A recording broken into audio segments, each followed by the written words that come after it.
मान जाता। परमेश्वर ने सोचा या नादान, इस निकम्मे गेला यह भी मरेगी, इसकी इसमें फिर ये मन में खोट रहेगा। गुरुजी ने नहीं कहा तो मेरा सुहाग बच जाता। परमात्मा ने कहा अच्छा बेटी जाता हूं। परमात्मा पहुंचे वहां। उस दिन इसने अपना दरबार लगा रखा था रावण ने, और अपनी को गुप्त गोष्ठी कर रहा था। परमेश्वर ने जाके पहरेदारों से कहा कि द्वारपालों मुझे अंदर जाने दो, भगवान रावण से पूछो मैं मिलना चाहता हूं। एक मुनिंदर नाम के ऋषि आए हैं और रावण का दर्शन करना चाहते हैं। पहरेदारों ने कहा कि आज हमें विशेष हिदायत है कि आज के दिन हम किसी को ना तो अंदर जाने दें, ना अंदर संदेशा लेने जा सकते हैं। आज तो अंदर का संदेशा बाहर आ सकता है, बाहर का अंदर नहीं जा सकता। हमारे राजा का पता है ना, 1 मिनट में हमारे टुकड़े कर देगा अगर हम चले भी गए तो।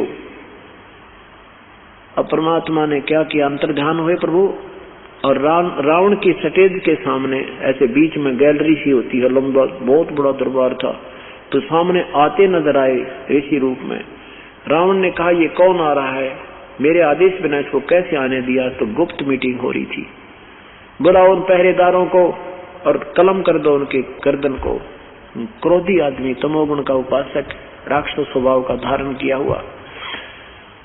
इतने में प्रभु निकट आ गए और कहा महाराजा आपके द्वारपालों का दोष नहीं है, उनको पता नहीं मैं कैसे आ गया। रावण ने कहा फिर तू आया कैसे। अंतर्ध्यान हुए, अदृश्य हो गए, फिर सामने प्रकट हुए, मैं ऐसे आ गया। क्या करने आया तू, रावण ने प्रश्न किया। प्रभु ने कहा कि मैं आपसे अर्ज करने आया हूं। बिटिया है मेरी शिष्या है, और आपने जो ये सीता का अपहरण किया है ये लक्ष्मी है, आप इसको वापस दे दो रावण, तेरा कुल बच जाएगा। रावण कहने लगा तू शिक्षा देने आया मुझे। परमात्मा ने कहा तेरी विनाश काले विपरीत बुद्धि होगी रावण, तो इंसान नहीं शैतान है। क्योंकि परमात्मा संत निडर होते हैं, वो अपने सत्य कहते हैं, इसको कड़वी लगे तो मीठी, इसका उद्धार होना होगा तो हो जाएगा, न तो मर कुएं में पड़ गए। कहते हैं जेता मीठा बोलवा तेता संत ना हो। इतने में रावण में गुस्सा आ गया कि मेरे को कह रहा कि तू शैतान है। अब तलवार निकाल कर वहीं से इतने ऊंचे आसन पर बैठा था नीचे छलांग लगा दी, पैड़िया में कभी नहीं आया, और इतना क्रोधित हो गया कि इसके टुकड़े टुकड़े कर देता हूं। परमात्मा ने एक झाड़ू की सींक ले रखी थी हाथ में, झाड़ू की सींक, अंतर्यामी थे, और वह सींक ऐसे कर दी उसकी तलवार के सामने। रावण जैसा योद्धा जिसने राम के छक्के छुड़ा दिए थे एक बार, वो तो विभीषण ने बताया कि इसके नाभि में अमृत है, और वो भी काफी दिन से लगा रहा, वो नाभि में तीर भी नहीं लग पाया था, इतना प्रबल योद्धा था। और एक सींक का तलवार मार रहा है, ऐसे लग रही जैसे लोहे के थंब के लगती है, कड़ाके उठ कड़ाकड़ हो रही है। और 70 बार उसने आक्रमण किया, वार किए, लेकिन सींक को निशान भी नहीं हुआ। रावण को पसीने आ गए। देखा कि ये तो कोई प्रबल शक्ति है, लेकिन अभिमानी प्राणी में ये एक विशेष अवगुण आ जाता है, वो नीची गर्दन नहीं करता।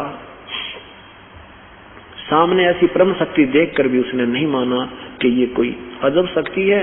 इंसान होता तो चरणों में गिर जाता, वो शैतान हो चुका था। और गलत ज्ञान और गलत साधना से इन नकली गुरुओं का किया हुआ ये विनाश है। ये तो देख लिया कि मारने से नहीं मर रहा, मायूसा होकर अपनी गद्दी पर विराजमान होता हुआ कहता है कि तुझे जाना है तो जा, मैंने तेरी बात को कोई ध्यान नहीं देना। परमात्मा कहता है जैसे तेरी इच्छा रावण, हम जा रहे हैं। अंतर्ध्यान हो गए परमात्मा।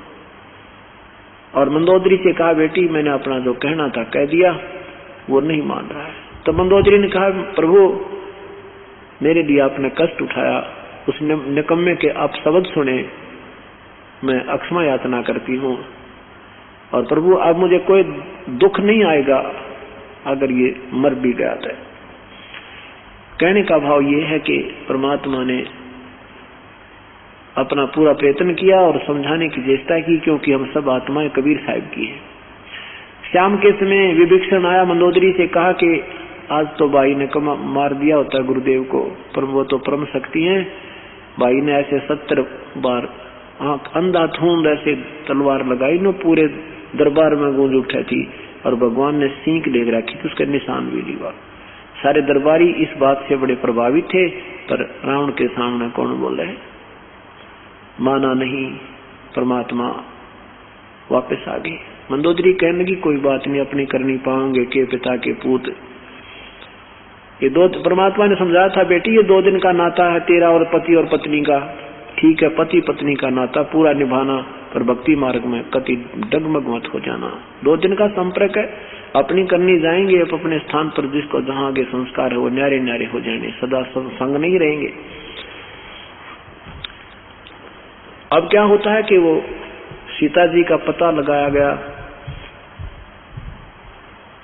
और फिर समस्या आई कि पुल कैसे बनाए समुद्र के ऊपर। 3 दिन भगवान श्री राम घुटनों पानी में खड़ा होकर के समुद्र से याचना करता है कि जल्दी हे सागर राज मुझे स्थान रास्ता दे दे।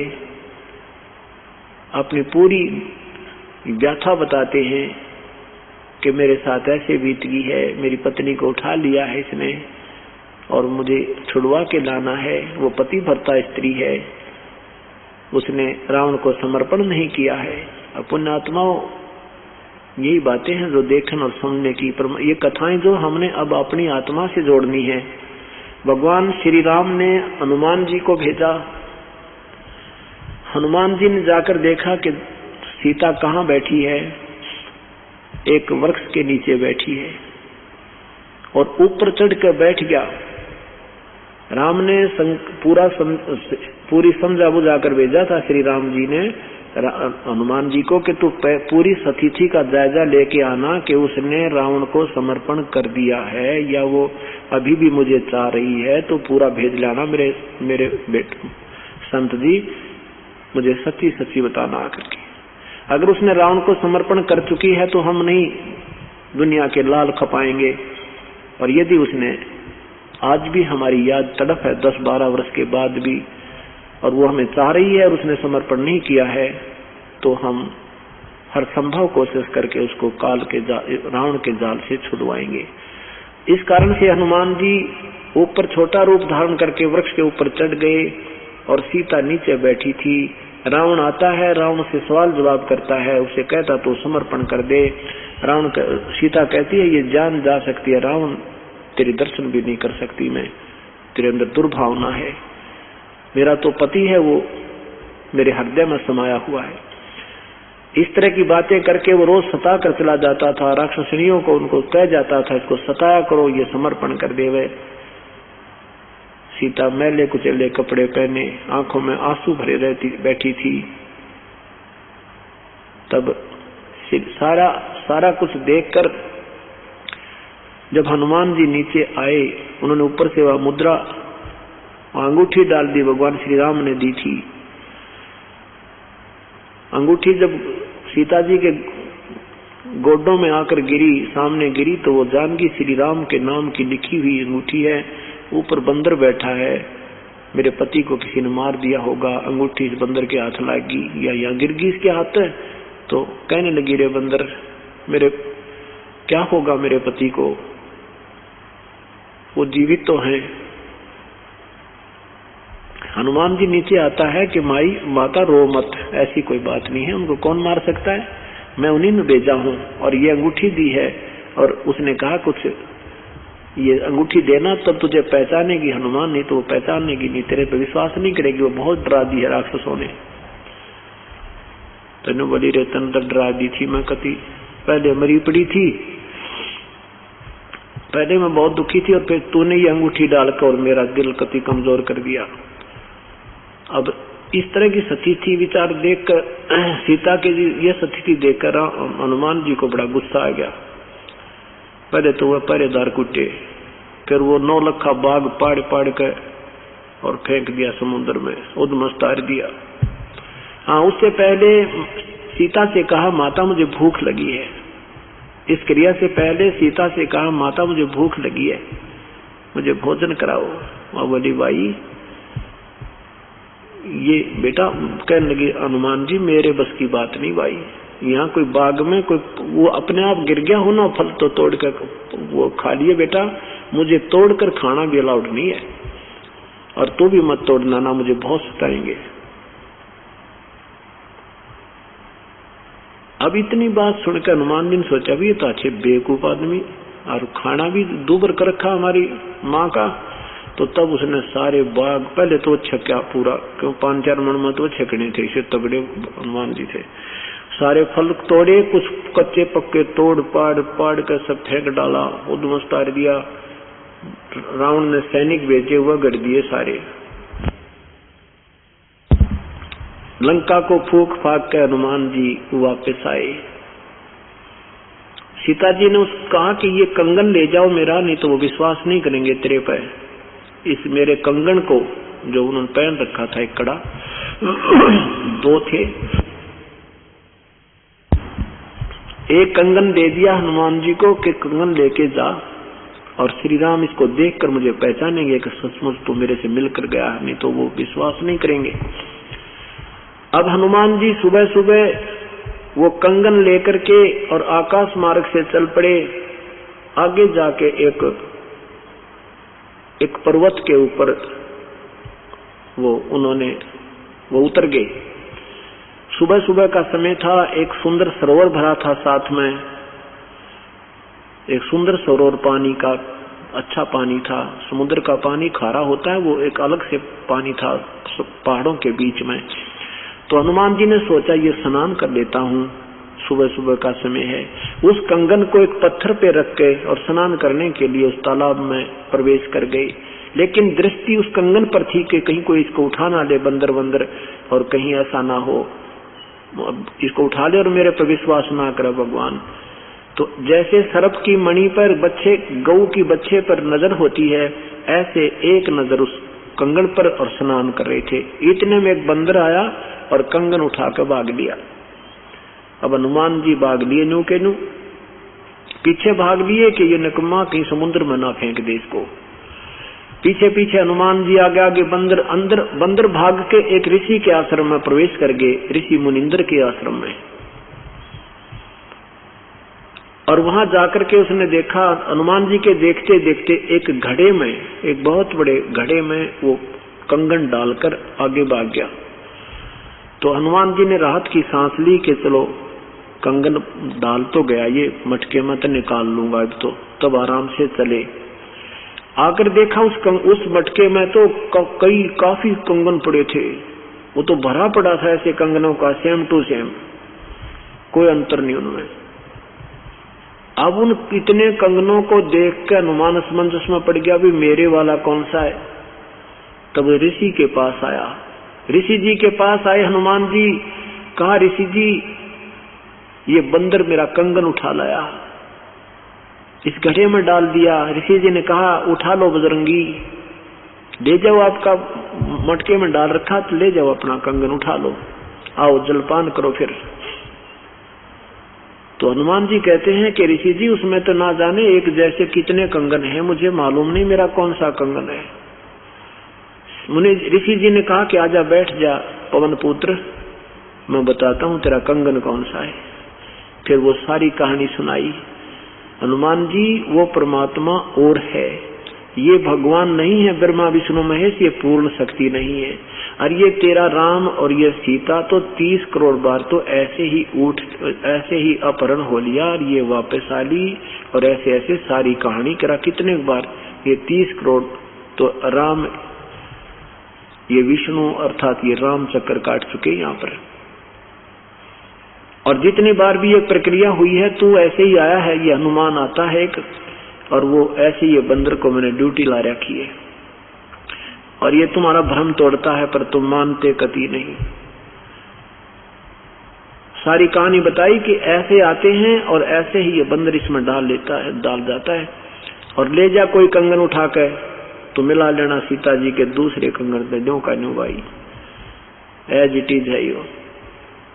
हनुमान जी कहने लगा भगवान ये बात तो तेरी मैं नहीं मानू कि ब्रह्मा विष्णु महेश से कोई परम शक्ति और है, आप कहो चाहे मत कहो, पर ये जादूगरी मुझे मानना पड़ेगा कि सारे कंगन एक जैसे हैं।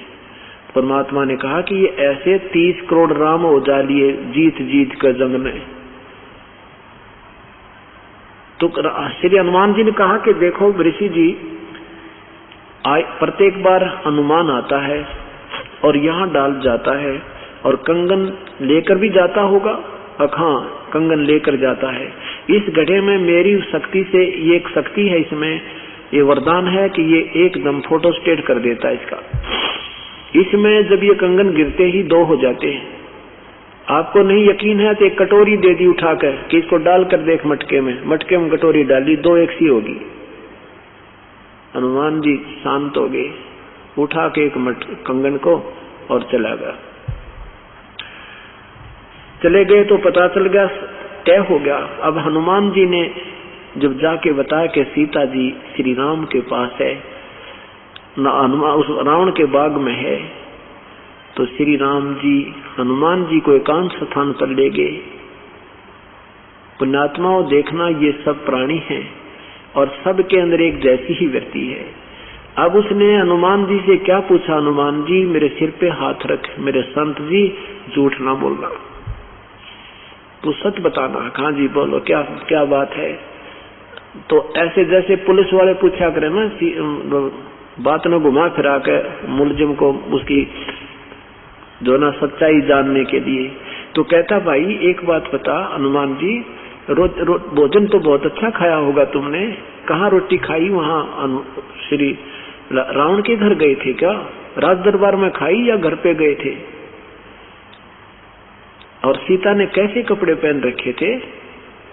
हार श्रृंगार तो किया होगा ना उसने, क्योंकि वो तो रावण तो बड़ा समृद्ध राजा है। हनुमान जी बालक थोड़ा था, सारी समझा था कि श्री राम जी कौन सी तरीके से पूछ रहे हैं।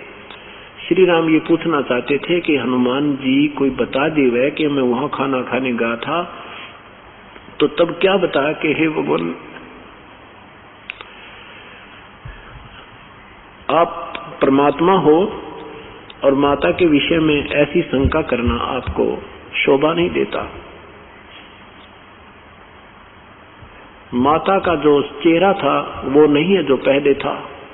आंखों से आंसू आपके वियोग में समाप्त नहीं हो रहे, और फटे पुराने कपड़े उन्होंने पहन रखे थे। और मुझे आहार का बात सुनो कि उन्होंने कहा था भाई ये तोड़ के भी फल मत खाना भाई। कोई नीचे गिरा हुआ तो हनुमान अपना पेट भर ले, वृक्ष से तोड़ के मत खाना। कोई वृक्ष से टूटा हुआ अपने आप फल हो तो मुझे भी इसी का आदेश है खाने का। इस बाग से मैं फल तोड़कर नहीं खा सकती। तो जब श्री राम को विश्वास हुआ कि सचमुच वो तो आज भी पति भरता है और अब उसको छुड़वाना अति आवश्यक है। तो पुण्यात्मा, यही आज आपके संग है। ये कथा सुनाने का उद्देश्य कोई ये नहीं था, क्योंकि परमात्मा और संत और असंत की कथा सुनाने से आत्मा में विनम्रता आती है, शिष्टाचार ग्रहण होता है, बुराइयों से दूर हो जाता है, उसके होने वाले अवगुणों से और हानि से हम परिचित होते हैं। साथ में परमात्मा ये बताना चाहता है कि आप भी आज इस काल रूपी रावण की कैद में हो। आज तुम्हारे अंदर वही पति भरता पद उस परमेश्वर की तरफ होगा और यहाँ की कोई इच्छा आपके मन में नहीं रहेगी, चाहे आपको राष्ट्रपति बनावे, चाहे स्वर्ग का मालिक बनावे, आप यहाँ कुछ नहीं चाहोगे। ऐसी तड़फ आपकी हो जाएगी, या ऐसे अलूने से नहन लग जाओगे जैसे सीता जी रहती थी। तब वो परमेश्वर आपको इस काल से छुड़वा कर ले जाएगा। जो पति भरता जमी पर जो जो धर है पावे, समृत झाड़ू देते है ना काटा लग जावे। जब हम इतनी लगन और ऐसी आस्था उस परमेश्वर में पुनः बनाएंगे, तब वो परमात्मा इस काल के गेलान लड़के हमारे सौ झंझटा न मिटा के और आपको यहाँ से छुड़वा कर ले जाएगा। अब समय आया कि पुल कैसे बनाया जाए। जब सभी प्रार्थनाएं रावण ने फेल कर दी, सब महापुरुष, सब दूतों ने भी, राजदूतों ने जाकर अंगद जैसे महापुरुषों ने भी, जामवान जैसे ने भी प्रार्थना की, लेकिन दुर्बुद्धि रावण नहीं माना। आखिर में युद्ध करना ही निश्चित हुआ। तो अब समुद्र पर पुल बनाने की समस्या आ गई। 3 दिन तक भगवान श्री राम घुटनों पानी में खड़ा होकर सागर राज से प्रार्थना करता है और अपनी सारी व्यथा बता रहा है, लेकिन 3 दिन तक तट से मत समुद्र नहीं हुआ, कोई रास्ता, कोई जवाब नहीं मिला। तब श्री राम ने कहा कि अर्जुन निकाल मेरा अग्नि बाण, ये लातों के भूत बातों से नहीं मानते, अब इसको फूंक डालता हूँ। जो ही श्री राम ने तीर उठाया, अग्नि बाण चढ़ाया प्रत्यंचा पे और उसमें से लपटें निकलने लगी, तब ब्राह्मण रूप बनाकर और बाहर आया समुद्र और करबद्ध होकर कहा, प्रभु मत फूको मुझे, इसमें ना जाने कितना संसार वसा हुआ है, और यदि तुम समुद्र को जला भी दोगे तो आप ये खंडहर बन जाएगा, बहुत बड़ा गड्ढा बन जाएगा, आपकी सेना फिर भी नहीं जा सकती। आप ऐसा काम कीजिए, सर्प भी मर जावे और लाठी भी ना टूटे। श्री रामचंद्र जी ने कहा, ऐसी कौन सी विधि है वो बता मुझे। आपकी सेना में नल और नील नाम के 2 सैनिक हैं, उनको उनके गुरुदेव द्वारा दी हुई एक शक्ति है, उनके हाथ में करामात है कि उनके हाथों से पत्थर भी तैर जाते हैं। अब इतनी सेना में जहाँ जामवान जैसे बलि, हनुमान जैसे महापुरुष और अंगद जैसे बलवान वहां खड़े थे, और नल और नील 2 सैनिक बुलाए गए राजा के सामने। उनसे पूछा गया कि क्या आपके पास ऐसी कोई शक्ति है जो पत्थर तैर जाए? उन्होंने कहा हाँ। नल नील ने कहा जी हमारे पास ऐसी पावर है।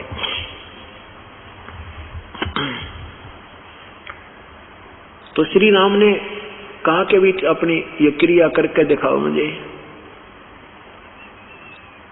एक बार मुझे एक्सपेरिमेंट करके दिखाओ ताकि मेरा मन संतुष्ट हो, मुझे विश्वास हो। अब वहां पर आज हनुमान भी फेल हो रहा है, अंगद भी फेल हो रहा है, जामवान भी फेल हो रहा है, श्री राम भी फेल हो रहा है, और इतनी महिमा इस जीव की हो, ये इतना काम बिगड़ जाता है हमारा इतने में।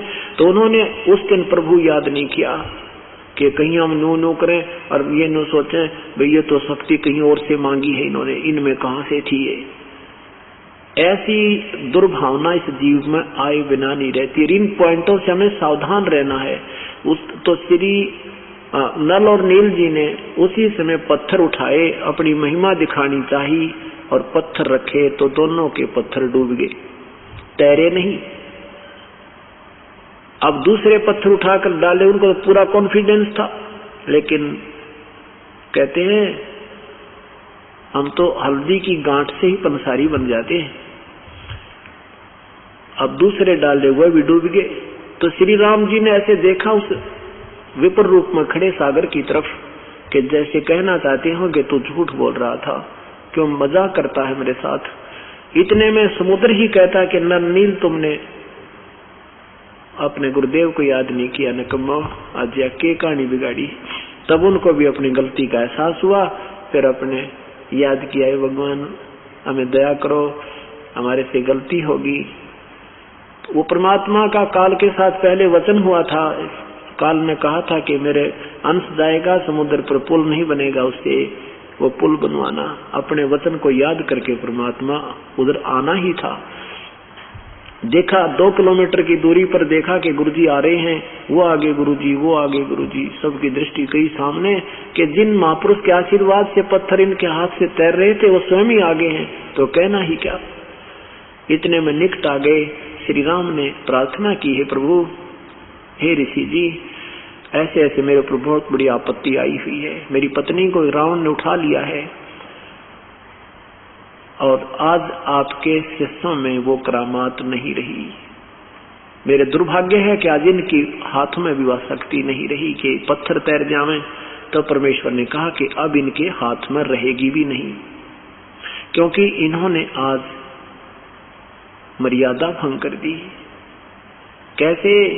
जैसे माता गर्भ को रखे यत्न बनाए, ठेस लगे तो छिन्न होवे, तेरी ऐसे भक्ति जावे।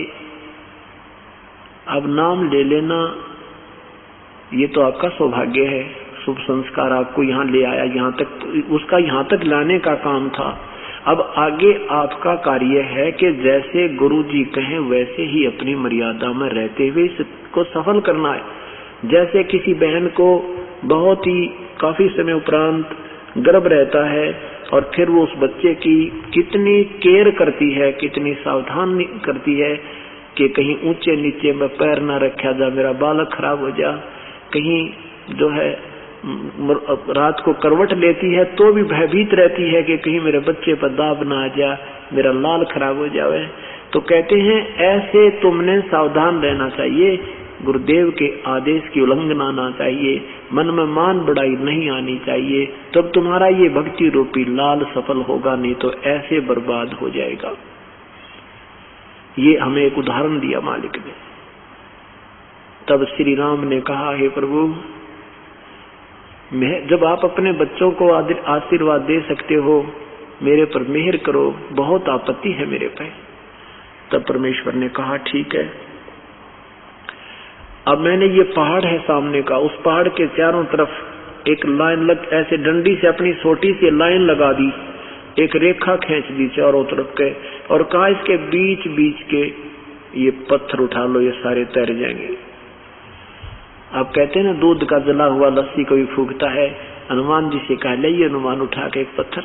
हनुमान जी डाया पूरा पहाड़ उठा गए, इतना बड़ा, और पटक दिया, वो टुकड़े टुकड़े हो गया। और फिर रख के देखा तो न्यो के न्यो तैर रही है।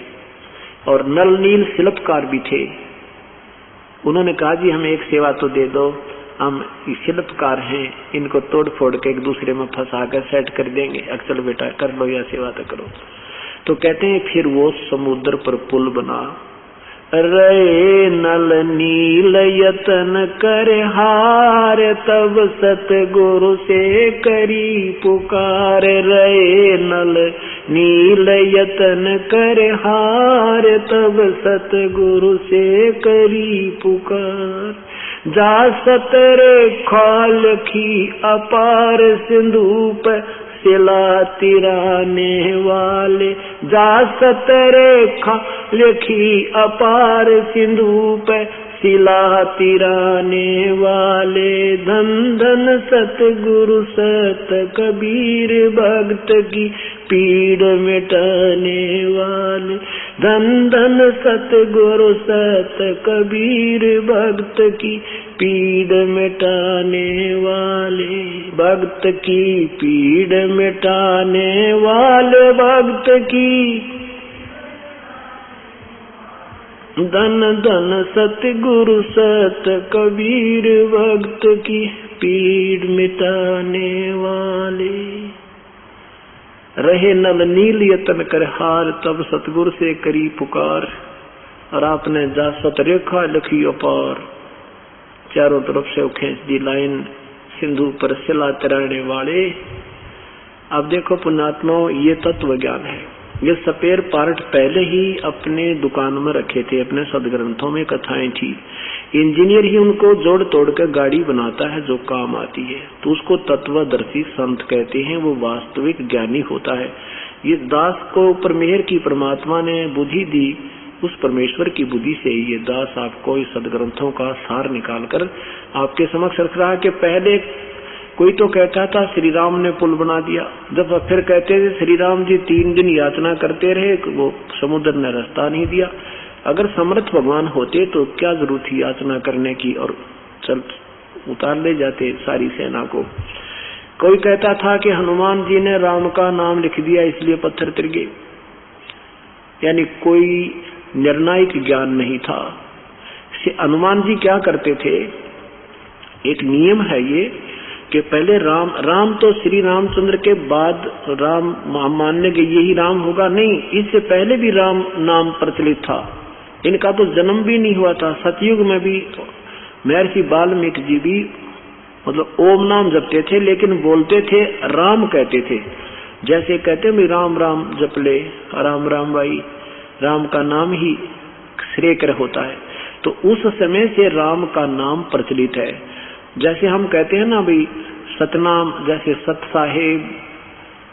साहिब कहने का तात्पर्य ये है कि परमात्मा ही सत्य है, बाकी ये झूठा संसार है, और अपना नाम जपते रहना।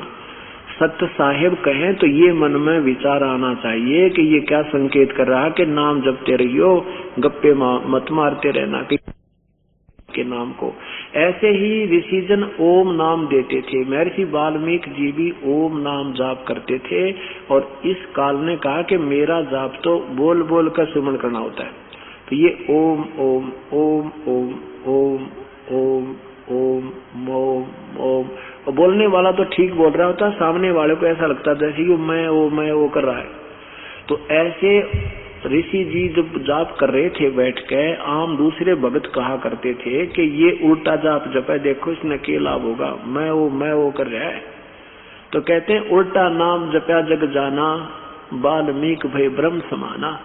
राम राम नहीं जपया, क्योंकि सारा तत्व ज्ञान की कमी के कारण हमने उल्टी बात पकड़ रखी है। अब अन्य संत राम राम ही जाप देने लगे बिना ज्ञान के। ऐसे ही अब कुछ कबीर पंथी सतसाहिब नाम देते हैं, सतसाहिब कर ले बस बेड़ा पार हो जाएगा। कई सतनाम जप ले, सतनाम कोई जाप नहीं है। सतनाम तो सत्य नाम की तरफ संकेत है जो 2 मंत्र का होता है। तो यह कहानी भाई घनी बिगड़गी। दास एक बताने वाला, इसने बिगाड़ने वाले घने। देखो कब कृपा होगी प्रभु की, कब जागेगी उनके बच्चे, कब समझेंगे इस वास्तविकता को। फिर देखना इन संतों का लांडा लगेगा, ढूंढे भी नहीं पाओगे कहाँ गए सारे हुआ बाई मांडे। इनकी किताबों को चौराहे पर गिर कर फूकिया करेंगे, ऐसे ही बता देता हूँ। जब ज्ञान हो जाएगा कहीं किसी को और का हाथ ना लग जाए, औरों को डुबो देंगे इनके नकली ज्ञान। तो फिर क्या होता है, हनुमान जी क्या करते थे, वो ओम नाम जपते थे और एक दूसरे को बोलते थे भाई राम राम के पत्थर भी ढोना और मंत्र मत छोड़ देना। नाम उठत नाम बैठत नाम सोवत जागवे, नाम खाते नाम पीते नाम से ती लागवे। और गीता जी के 8वें अध्याय के 7वें श्लोक में कहा कि अर्जुन तू मेरा नाम भी जप और युद्ध भी कर। ऐसे ही वेदों में लिखा है कि नाम, यजुर्वेद अध्याय नंबर 40 के मंत्र नंबर 15 में कहा कि ओम करतु समर कलवे समर करतुम समर। ओम का नाम काम करते करते सिमरन करो और चलते अपना मनुष्य जीवन का मुख्य उद्देश्य जानकर सिमरन करो और कसक के साथ करो। तो वो क्या सीधे नहीं कहते थे ओम ओम जप ले, न्यू कहने थे, फिर उसका आदेश हो गया जो बोल कह रहा है वो अधिकारी है नहीं, तो दोनों दोषी हो जाते हैं, उसकी वो आदेश देने वाला भी और स्वीकार करने वाला भी। इसलिए संतों ने एक सांकेतिक शब्द कोड वर्ड बनाया कि ऐसे बोलना तुम राम राम भाई। अब याद है ना गुरु जी का दिया मंत्र, कहीं भूल तो नहीं गा तू। अब फिर दूसरा कहेगा राम राम। अगर वो भूल गया होगा तो शुरू कर देगा संसारिक विचारों में, तो कुछ देर तो करेगा याद, घंटा 10-20 मिनट तो करेगा। आगे फिर कोई और मिल जाएगा, वो भी बोलेगा भाई राम राम, उपदेशी को बोलेगा ओहो हाँ राम राम, फिर भूल पड़ जाएगी तो फिर याद दिलाई जाती। ऐसे इस काल के इस लोक में जाप की याद बनाए रखने के लिए ये नाम राम राम कोड वर्ड बनाया था। तो हनुमान जी क्या करते थे, वहां से काफी दूर पड़े था, वो 2-3 किलोमीटर की दूरी पर वो पहाड़ था, समुद्र से काफी दूर था। तो वहां से वो पत्थर उठाकर लाते थे, तो ऊपर वो लिख लेता था मोटे अक्षरों में राम, के सामने वाला देखे और नुपढ़ और अपना लाग जा भक्ति करन। ऐसे वो राम नाम भी लिखते थे, लेकिन उनसे पत्थर नहीं तिरे थे। और कोई कहता नल नील न, जो ना उनके हाथों में शक्ति थी वो पत्थर तिरा दिए। वास्तविक निर्णायक ज्ञान ये दास ने आपको बताइए। अब हनुमान रावण ने ये भी, विवेचन ने ये भी बता दिया था कि रावण की नाभि में अमृत है, इसलिए इसका शीश आपने 10 बार काट लिए, फिर 10 बार वापस आ गए हैं। ये मरेगा नहीं जब तक इसकी नाभि से अमृत नहीं सुखाया जाएगा। तो श्री राम ने वो भी प्रयत्न करते, 10 दिन, 2 दिन हो गए थे, 3 दिन। ये कहते हैं ना 18 दिन में रावण मरा, ये 17-18 दिन तो राम और रावण का सीधा युद्ध उस नाभि के ऊपर टक्करबाजी इनकी। 18 दिन में तो रावण पे वो मरा भी नहीं। तीसरे दिन उसने पुकार करी, मतलब जब 3 दिन शेष रह लिए, जब भगवान से प्रार्थना की, हे भगवान ये नहीं मर रहा है। जब हम हार लेते हैं ना, जब किसी और प्रभु को याद करते हैं। अब ये कहते हैं ना, श्री राम किसने याद करा था, विष्णु शिव जी भगवान ने। अरे कमाल की बात है, शिव जी ये तो एक लेवल के हैं। शिव जी ने तो उनको जो देना था दे दिया सहायता। अपनी 18 पदम नील पदम, 1000 लाख 10 लाख करोड़ अरब खरब नील पदम, 18 पदम ऊपर तक गण भेज दिए थे। और वो उसकी श्री राम की मदद कर रहे थे। जो उन्होंने पहले बार जो प्रार्थना की थी भगवान शिव जी ने, तो उन्होंने 18 पदम अपनी सेना भेज दी थी, श्री राम की तरफ से लड़ रही थी। इतना काम उसने कर दिया था। उसके बाद ये रावण रून मारना श्री शिव जी के बस का ना श्री राम के बस का। वो तो पूर्ण परमात्मा से अर्ज करी, क्योंकि ये तो वो आत्मा तो सारी उसी की। हम चाहे ब्रह्मा जी हैं, चाहे विष्णु जी, चाहे शिव जी, श्री राम जी, चाहे श्री कृष्ण जी। तो अपने बच्चों का दुख, निकम्मे बालक ने, माँ बाप भी अपने जो ठीक बालक हो उसकी तरफ होता है और दूसरे ने मिलकर गिरा करें निकम्मे को। तो ऐसे ही परमात्मा ने आत्मा की पुकार, और वो दोषी था, वो निर्दोष था। कौन? रावण दोषी था, श्री राम निर्दोष था।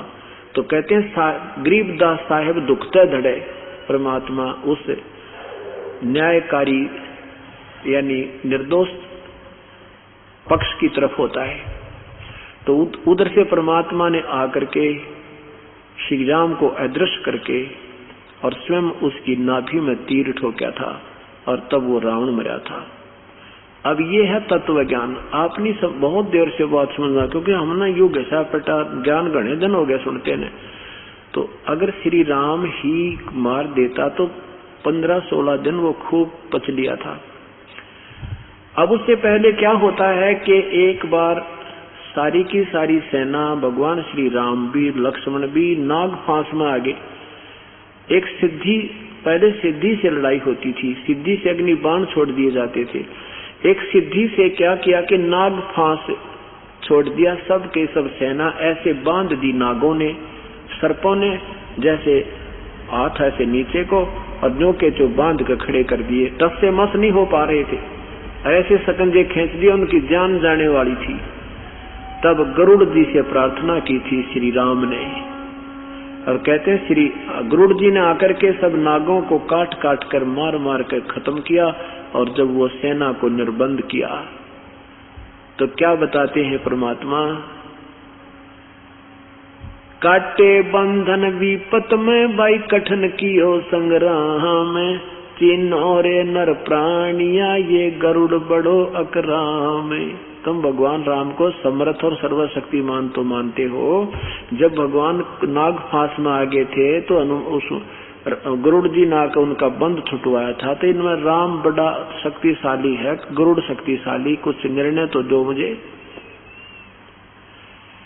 फिर तुम श्री कृष्ण को परमात्मा मानते हो इसी कारण से कि उन्होंने गिरिराज को उठा लिया था, हनुमान जी ने द्रोणगिरी उठाया था। और तुम्हारे ये लोक वेद बता रहे हैं कि शेष नाग ने सारी सृष्टि सब लोग अपने सिर पर रखे। तो बता फिर इनमें कौन सा भगवान? कहते गोवर्धन श्री कृष्ण धारो द्रोणगिरी हनुमंत, शेष नाग सब सृष्टि उठारो इनमें कौन भगवंत। कि ऐसी लक्षण से तुम परमात्मा की संज्ञा में और समर्थ मान बैठे हो कि एक गिरिराज को उठाने मात्र से श्री कृष्ण जी समर्थ और सर्वशक्तिमान मान लिए। तो हनुमान जी भी तो पहाड़ उठा के लाया था, और शेष नाग सबको उठा रहा, जिस पर पृथ्वी ये पहाड़ सारे रखे तुम्हारे दृष्टिकोण से। वैसे तो ये ज्ञान कुछ और है, शेष नाग के सिर पे नहीं है, ऊपर कह देते हैं ना, जैसे कई मंजिल की इमारत वो बनी हुई हो, ऐसे ऊपर कई मंजिल की कोठी मकान बना है, तो कोई कह दे भाई नीचे वाले वो बैठा, उसके ऊपर वो बैठा, उसके ऊपर वो दूसरा दफ्तर है, उसके ऊपर उसका ऑफिस है, उसके सिर पे, उसके ऊपर उसके सिर की सीध में। इस तरह पाताल लोक में शेष नाग का स्थान है, और पाताल से ऊपर ये सारे लोग हैं। इस तरह की सृष्टि का ये विवरण है। बाकी वो अनजान लोग सुनी सुनाई दंत कथा सुना के ऐसे कहा करते। अब क्या होता है कि एक दिन अब सीता जी को ले आए, रावण को भी, हनुमान जी भी वहां से। सीता जी ने जब उसने माला फोड़ दी थी, सीता जी ने सत्य मोतियों की माला हनुमान जी को सौंपी थी, तो हनुमान जी को ऐसे कटु वचन कह दिए थे सीता ने कि तू रहा बंदर का बंदर, तने इतनी कीमती माला का नाश कर दिया फोड़ फोड़ के। और वो कह रहा था माता मैं तो इसको ये देख रहा हूँ इसमें कहीं कोई भगवान का नाम लिखा है तो मुझे पसंद है, नहीं तो मेरे लिए मिट्टी है। कटु वचन बोल दिए तो हनुमान जी वो छोड़कर अयोध्या को एक पहाड़ पर जा बैठा। अब परमात्मा वही मुनिंद्र ऋषि हनुमान जी से मिले आके हनुमान जी से कहा कि मुझे पहचाना बजरंगी तूने? कहाँ देखे, लगता है देखे तो हो आप मुझे कि मैं वही ऋषि हूँ जो आप वहां कंगन का जिक्र सुनाया। कहा महर्षि जी कैसे आना हो गया आपका? कि मैं आपसे फिर प्रार्थना करने आया हूँ कि ये भगवान नहीं है और पूर्ण परमात्मा कोई और है बेटा, आप मेरे बच्चे हो। ऐसे ऐसे पूरी काफी कथा सुनाई। हनुमान जी भी छींक लिया था सिर्फ उस जीवन तक, और वहां कितनी मदद की, श्री राम के लड्डू मिले, सीता ने सुना दिए 2 वचन। अब वो भी संसार से हार चुका था, इसलिए सुन रहा था ना, तो इतना बली था वो, किसी की बात श्री राम के विरुद्ध नहीं सुन सकता था। और फिर श्री राम ने सीता जी को भी निकाल दिया था। ये भी आम व्यक्ति, आज तो से हम कुछ भी कहें, पर उस समय की जनता इसको नहीं स्वीकार कर रही थी कि यह नादानी की हमारे राजा ने एक गर्भवती पत्नी को और एक व्यक्ति के कहन मात्र से निकाल दिया, जबकि अग्नि परीक्षा लेकर के श्री राम सीता को लाए थे। आग में बैठा दी थी कि लोग मुझे क्या कहेंगे, अगर तू जल गई तो तेरा टंटा कट जाएगा, तो उल्टा है, और बच गई अग्नि में तो मैं तुझे ले चलूंगा, तू निर्दोष है। तो वो भी परीक्षा में, अग्नि परीक्षा में भी सीता सफल हो गई थी, जली नहीं थी। और फिर भी एक धोबी के कहने से श्री राम ने उसको निकाल दिया कि मैं ऐसा नहीं हूं कि अपनी पत्नी को पीट रहा था धोबी। वो 2 दिन घर से निकल गई थी झगड़े के कारण कि मैं वो दशरथ का बेटा राम नहीं हूं। अपनी पत्नी को रावण के पास 12 वर्ष तक उसके बाग में रही और फिर अपना लिया। इस बात पर अपनी पत्नी को निकाल दिया। थोड़ा सा विचार करो पुण्यात्माओं, ये के ज्ञान सुना करते हम। ये ना राम का दोष ना सीता का दोष, ये तो काल के हाथ में रिमोट था, उसी ने ये सब जो कुछ उनका पूरा निर्धारित था। इतना ही कष्ट ये फिल्माइज करवानी थी, और इसने हम पढ़ कर नादान उनके ऊपर आसक्त हुए रहेंगे और ये नरक में जाते रहेंगे और भगवान के विषय में सुने नहीं। इतना सा काम काल ने करवाना था और इनके संस्कार पूरा निर्धारित कर दिए थे, नहीं तो ये कोई निर्णय हुआ। एक गर्भवती पत्नी को निकाल के देखो अपनी को, वैसे निकाल दो अपनी पत्नी को घर से, कोई बात समझदारी का लक्षण है ये। 36 मुकदमे हो जाए आजकल तो कहने का भाव ये है कि हम उन ज्ञानों को सुनकर ढीठ हो गए, हम और कोई सुनने को तैयार नहीं रहे, हमारी बुद्धि स्लिप करने लगी। लेकिन अब यह सेट होगी और रेग मार लग रहा है, पुराना रंग उतरेगा, नया पेंट उतना ही चढ़ जाएगा, ये फिर नहीं उतरेगा। हनुमान जी कहने लगे महात्मा जी आपकी बात मैं जब मानूं मुझे कुछ दृष्टांत होए। परमात्मा ने कहा कि मैं तुझे यहीं बैठा अपना शक्ति से दिखाता हूँ। परमात्मा ने वहीं बैठे और आकाश में उड़ गए और अपनी तरफ से दिव्य दृष्टि दे दी बजरंगबली को, और यहाँ बैठा वो ऐसे देख रहा है और देख रहा है परमात्मा सब लोगों को पार करते हुए और अपने मूल स्थान पर जाकर विराजमान हो जाते हैं। और वहां करोड़ों ये रामचंद्र जैसे शक्तियां हाथ जोड़े करबद्ध हुई खड़ी है। तब हनुमान जी का समझ में आई भाई ये तो प्रबल शक्ति है। कहने लगे भगवान एक बार नीचे आ जाओ,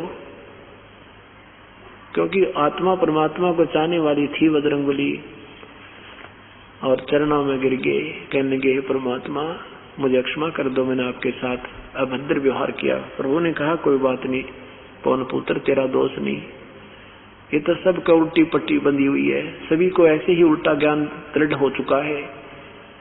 हनुमान जी पहले कह रहे थे परमात्मा से विचार विमर्श करते हुए, वाद विवाद करते हुए, कहने लगा मैं ऐसे मारूं था गदा और 10-10 राक्षस मर जाते थे, और श्री राम की कृपा से मैं ऐसा कर रहा था। परमात्मा कहने लगे ठीक है आप महान आत्मा हो, और महान आत्मा ये दूसरे को ही क्रेडिट देती है, लेकिन ये साधु लक्षण नहीं अनुमाना। एक दूसरे को मारना कूटना है, ये कोई साधु के लक्षण होते? और तू डींग मारा इस बात की मैं ये कर देता, ये साधु नहीं करते ऐसा काम, ये भी तुझे पाप लगेगा। चलो कहने का भाव ये है कि सारी बात समझ में आ गई। हनुमान जी ने कबीर परमात्मा अर्थात मुनिंदर जी से उपदेश लिया, और तब इस बजरंग बली का कल्याण हुआ। बोलो सतगुरुदेव की जय।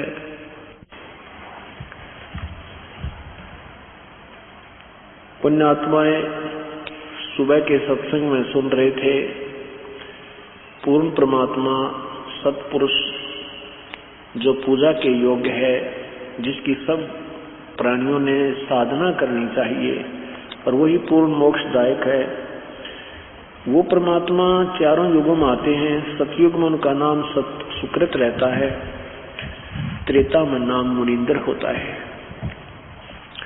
द्वापर में उन्हीं परमेश्वर का नाम करुणा में होता है, कलयुग में वो परमेश्वर अपना नाम वास्तविक नाम से ही प्रकट होते हैं। वो अपना नाम कबीर देव, कबीर भगवान, कबीर साहिब से ही प्रकट होते हैं।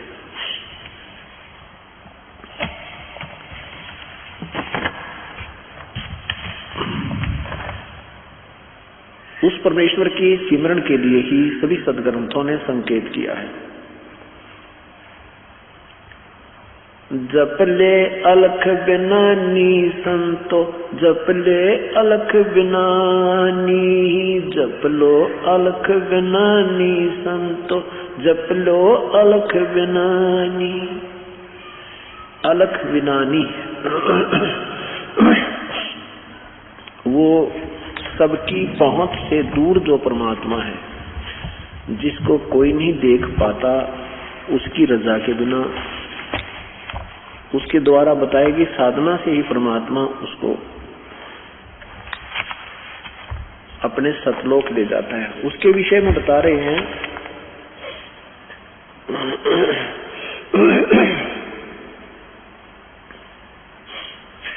जप ले अलख बिनानी संतो, जप ले अलख बिनानी, जप लो अलख बिनानी संतो, जप लो अलख बिनानी। कछ मच कूरंब बनाए, दौल धरणी ठहरानी, शेष शीस पर सकल पसारा, कादर को कुर्बानी। ब्रह्मा विष्णु महेश गणेशम, सुर नर मुनि जन ज्ञानी, सनक सनंदन पद में रहते वो, नारद मुनि से ध्यानी। राजा ध्रुव प्रहलाद और नाम कबीरा, चारों युग परवानी, तीन लोक में ताहे दवाई, अलफ इलाम निशानी। राजा कोट निनानो तारे, गोरख पद गलतानी, अम्बरीश और जनक विदेही, द्वारपाल दरबानी। मारकंड रूमीर सिरंगे, बाल्मीक सुल्तानी, अरब रामायण आन सुनाया, वहाँ थक गए पवन और पानी। सथावर जंगम ताही रटत हैं, ये गाँव है चारों खानी, 18 बार पर्वत बनमाला, घट घट पूर्ण ब्रह्म समानी। सकल मनोरथ पूर्ण साहेब, कबीरा समरथ दानी, गरीबदास ताही को सेवो, लीला बिरद बखानी। जप लो अलख बिनानी संतो, जप ले अलख बिनानी। उस पूर्ण परमात्मा को, सर्वशक्तिमान प्रभु को जप लो, उसका नाम जाप करो। उसी परमेश्वर ने ये सब कच्छ मच्छ और कूरम, धरती आदि सभी पृथ्वी आदि की रचना की है।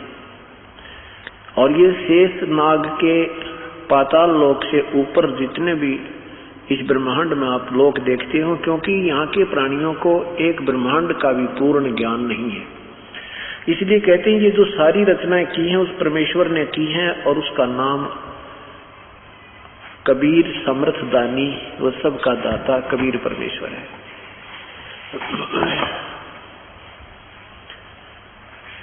उस प्रभु के नाम को जाप करो, अन्य कोई जाप सिमरण करने का नहीं है।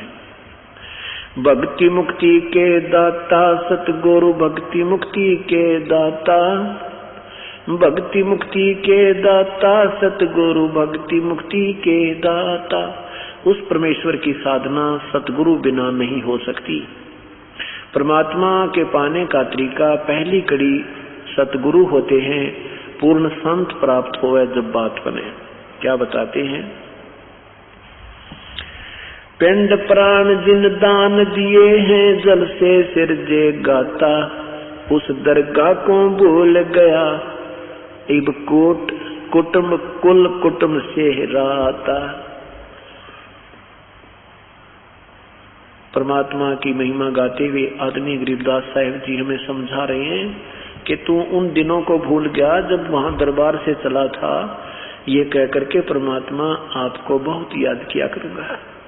हे परमेश्वर, आपके बिना मैं और कोई अन्य ना इष्ट की भक्ति करूंगा और ना ही कोई बकवाद किया करूंगा।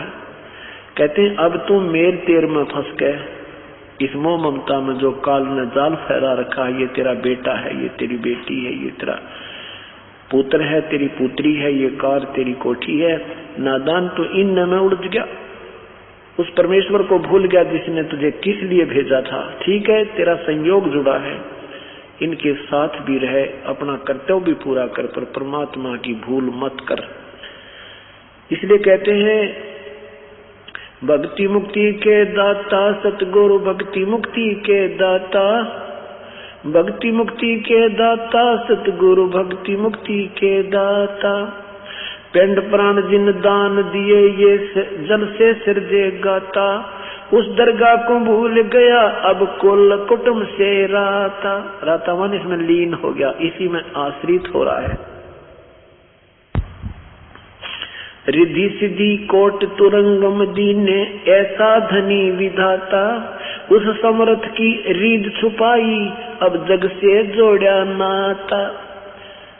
जिसने माँ के पेट में भी तेरी परवरिश की, उस समर्थ की मेहर को तू भूल गया और इस संसार को अपना मान रहा है। ये मेरा भाई मेरा काम करेगा, ये मेरी बहन है मेरे काम करेगी, ये मेरा ऐसे रिश्तेदार है, ये मेरा दोस्त है, इससे मेरा काम बनेगा। नहीं, ये तेरी भूल बहुत बड़ी है। परमेश्वर के हुक्म बिना पत्ता भी ना हल है। उस प्रभु की रजा बिना कोई कुछ नहीं कर सकता। तेरा दोस्त भी दुश्मन हो जाएगा अगर प्रभु प्रसन्न नहीं है। तो क्या बताते हैं? मुश्किल से आसान किया था, कहाँ गई वो बाता।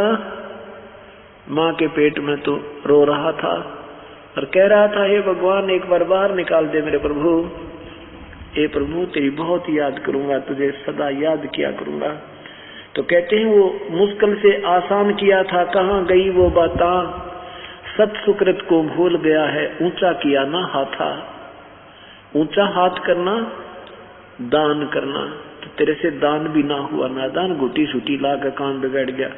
और ये फैक्ट्री कोठी लाता हुआ मर गया और मरने के बाद कुत्ता बन गया। उन फैक्ट्री कोठियां के छाया में बैठने को भी तरस रहा है तू। इसलिए प्रभु को याद कर और कुछ पुण्य किया करो। मुश्किल से आसान किया था, कहाँ गई वो बाता। सत सुकृत को भूल गया है, ऊंचा किया ना हाथ।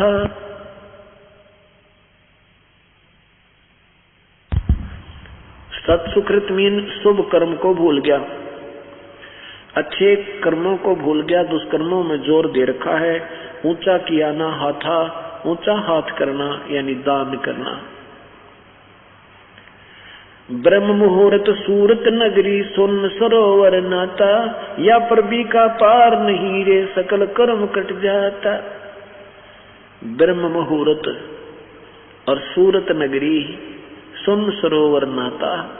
तुम जैसे यहाँ कुंभ प्रव के अंदर स्नान करने जाते हो, इससे कोई लाभ तुम्हें नहीं होगा।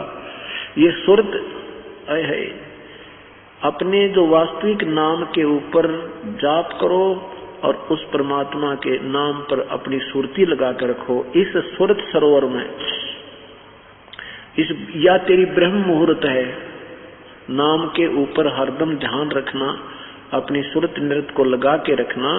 ब्रह्म मुहूर्त सूरत नगरी, फिर सुन सरोवर नाता।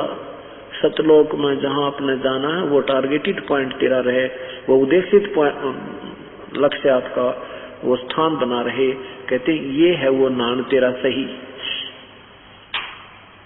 सूरत नृत मन पवन बंद कर, कहते हैं या पर भी का पार नहीं रे सकल कर्म कट जाता। ऐसे जो सतनाम तुझे मिला है और इस नाम के जाप पर तू विधिवत कर रहा है, उस नाम के जाप के ऊपर अपना ध्यान वो सुरती लगाकर ध्यान लगाकर इसको करता है, इस पर भी का पार नहीं, ये वास्तविक पर भी है। और ये इस नाम की पर भी तो दिन रात ना ले, इस नाम की पर भी को किसी समय ये तैयार रहती है, इसका कोई समय निर्धारित करने की आवश्यकता नहीं। इस नाम की पर भी तो रोज ना ले, इससे काम बनेगा। इन तीर्थों के तालाबों में जाने से जीव कल्याण नहीं है।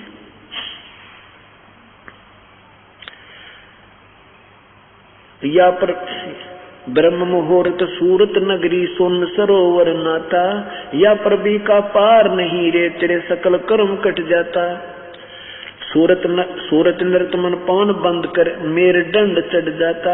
सहस कमल दल फूल रहा है अमी महारस खाता। जहाँ अलख निरंजन जोगी बैठा जासे रहा ना भाता। गरीब दास पारंग प्राण है सहस कमल खिल जाता। शंख कमल खिल जाता, शंख कमल। अब क्या बताते हैं परमात्मा कि तू सत भक्ति करता तो तेरा, एक तो अभी तक हमें सेंस कमल तक का ज्ञान था, इस सेंस कमल के बाद शंख कमल है। शंखों पंखड़ियों का वो कबीर परमेश्वर का स्थान है। कहते वो तेरा शंख कमल भी खिल जाता, अर्थात तुझे वहां भी ठिकाना प्राप्त हो जाता। इसके अतिरिक्त आप क्या करने लग रहे हो?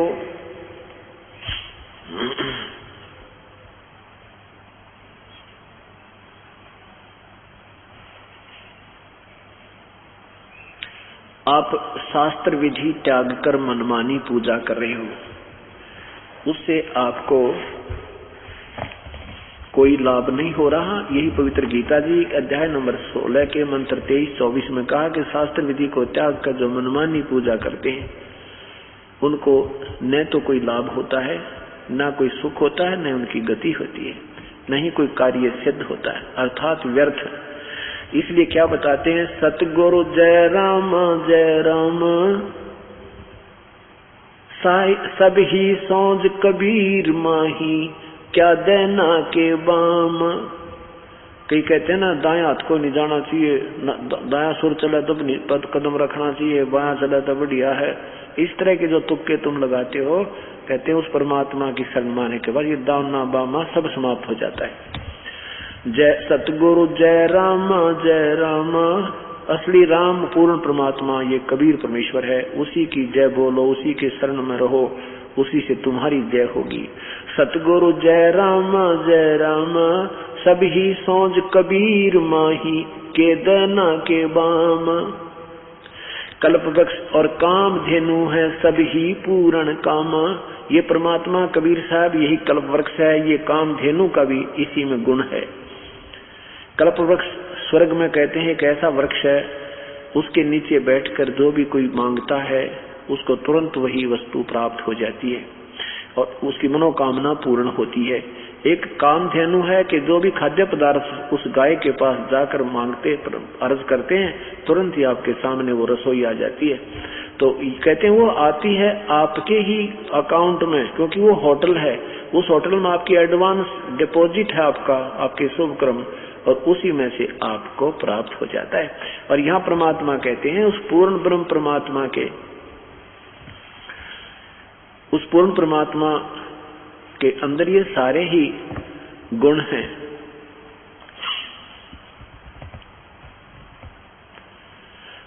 दना भगत का खेत ने पाया गौ जवाई नामा। वाल्मीकि का शंख बजाया सूक्ष्म जात गुलाम। चमरा कनक जनेऊ काड्या दरे 700 जामा। जुल्हे के घर बालद आई ताहे करो प्रणाम। सैन भगत का संशय मेटा नाई भये हजामा। सदना जात कसाई उदरे बकरे का चीरत चाम। अजामेर से अदम उधारे गण का चढ़ी विमाना। ध्रुव प्रहलाद अगाध अगम गति फरकत ध्वज निशान।